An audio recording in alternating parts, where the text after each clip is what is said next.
The Doolittle Raid, also known as the Tokyo Raid, was an air raid on the 18th of April, 1942, by the United States on the Japanese capital city, Tokyo, and other places on Honshu during World War II. It was the first American air operation to strike the Japanese archipelago. Although the raid caused comparatively minor damage, it demonstrated that the Japanese mainland was vulnerable to American air attacks. It served as an initial retaliation for the 7th of December 1941 attack on Pearl Harbor, and provided an important boost to American morale. The raid was planned, led by, and named after Lieutenant Colonel James Doolittle. It was one of 6 American carrier raids against Japan and Japanese-held territories conducted in the first half of 1942, as part of the undertaken strategy.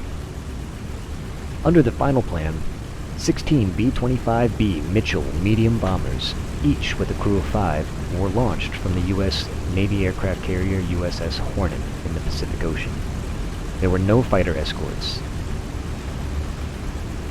After bombing the military and industrial targets, the crews were to continue westward to land in China. On the ground, the raid killed about 50 people and injured 400. Damage to Japanese military and industrial targets was slight, but the raid had major psychological effects. In the United States, it raised morale. In Japan, it raised fear and doubt about the ability of military leaders to defend the home islands. But the bombing and strafing of civilians created a desire for retribution. This was exploited for propaganda purposes. The raid also pushed forward Admiral Isoroku Yamamoto's plans to attack Midway Island in the Central Pacific, an attack that turned into a decisive defeat of the Imperial Japanese Navy by the U.S. Navy in the Battle of Midway. The consequences of the Doolittle raid were most severely felt in China. In reprisal for the raid, the Japanese launched the Xinjiang-Jiangxi campaign, killing 250,000 civilians and 70,000 soldiers. Of the 16 crews involved, 14 of them returned to the United States, or reached the safety of American forces, though 1 man was killed while bailing out. 8 men were captured by the Japanese forces in eastern China, the other 2 crew members having drowned in the sea, and 3 of these were later executed. All but 1 of the B-25s were destroyed in crashes, while the 16th landed at Vladivostok in the Soviet Union. Before the Soviet Union was not officially at war with Japan, it was required under international law to intern the crew during the war, and their B-25 was confiscated. However, within a year, the crew was secretly allowed to leave the Soviet Union under the guise of an escape. They returned to the United States or to American units elsewhere by way of Allied occupation, Iran and North Africa. Doolittle initially believed that the loss of his aircraft would lead to his court-martial. Instead, he received the Medal of Honor and was promoted 2 ranks to Brigadier General.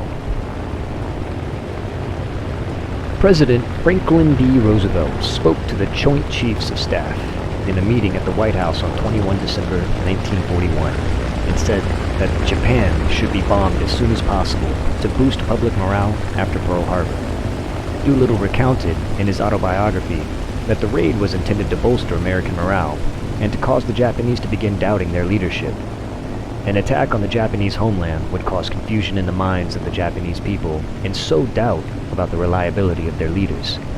Americans badly needed a morale boost.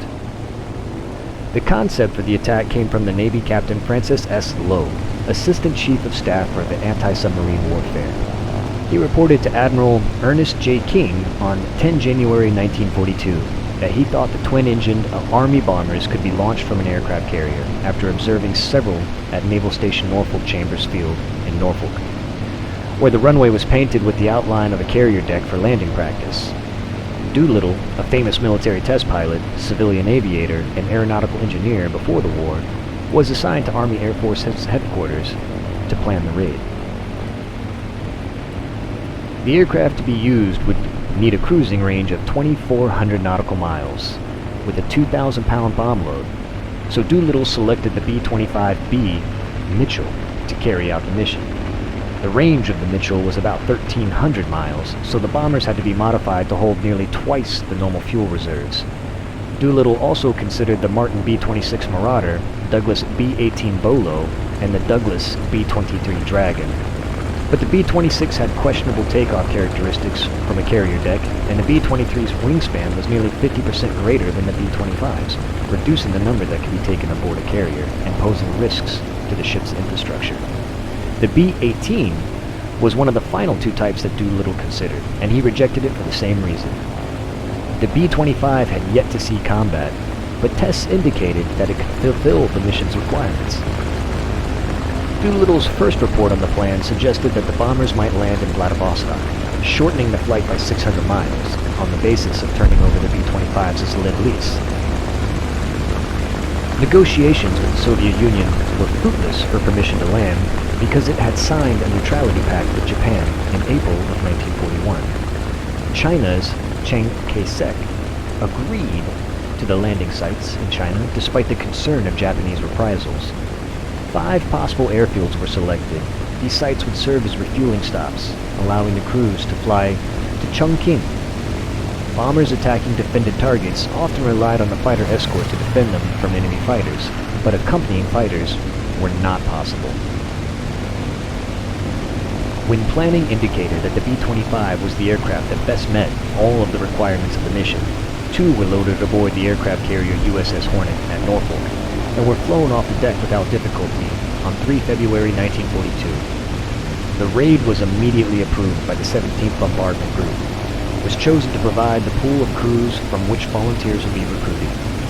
The 17th Bomb Group had been the first group to receive B-25s, with all 4 of its squadrons equipped with the bomber by September of 1941.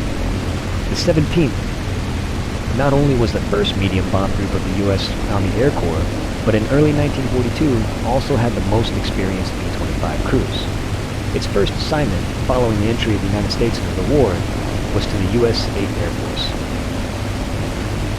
The 17th Bomb Group, then flying anti-submarine patrols from Pendleton, Oregon, was immediately moved across country to Columbia Army Air Base at West Columbia, South Carolina, ostensibly to fly similar patrols off the east coast of the United States, but in actuality to prepare for the mission against Japan.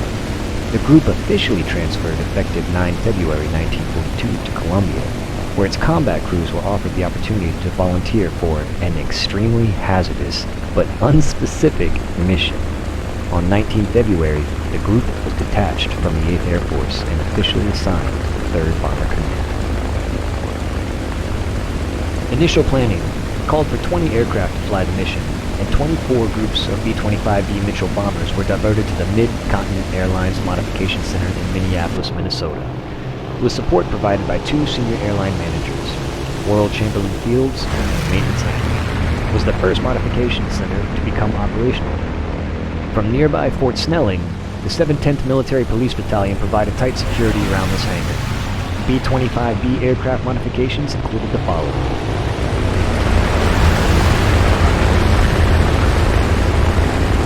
Removal of the lower gun turret, installation of de-icers and anti-icers, mounting of sealed blast plates on the fuselage around the upper turret, removal of the liaison radio set to save weight, installation of a 160-gallon collapsible neoprene auxiliary fuel tank fixed to the top of the bomb bay and installed support mounts for additional fuel cells in the bomb bay, crawlway, and lower turret area to increase fuel capacity from 646 to 1,141 U.S. gallons.